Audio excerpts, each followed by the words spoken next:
এ বনি আদম দাও, আমি তোমার দেব। মদিনার সবচেয়ে গরিব সাহাবী হচ্ছেন বেলাল ইবনে রাবাহ রাদিয়াল্লাহু তাআলা আনহু। ওনার অ্যাসেটের পরিমাণ কত জানেন? প্রাইভেটটাকে কভার করার জন্য একটা লুঙ্গি।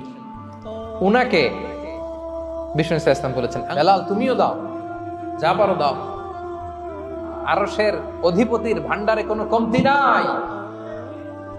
তুমি এমন রবের গোলাম, তার ভান্ডারে কমতি নাই। হাদিসে কুদসিতে আল্লাহ বলেন, পৃথিবীর আদম থেকে শুরু করে শেষ পর্যন্ত হাজার হাজার কোটি কোটি লক্ষ মানুষ যদি একটা প্রান্তরে দাঁড়িয়ে চাইতে থাকো আমি আল্লাহর কাছে, খালি চাও এটা দাও আল্লাহ, এটা দাও, যা যা দরকার আমি যদি সবও দিয়ে দেই, আমি আল্লাহর ধন ভান্ডারের 1 ইঞ্চিও কমবে না।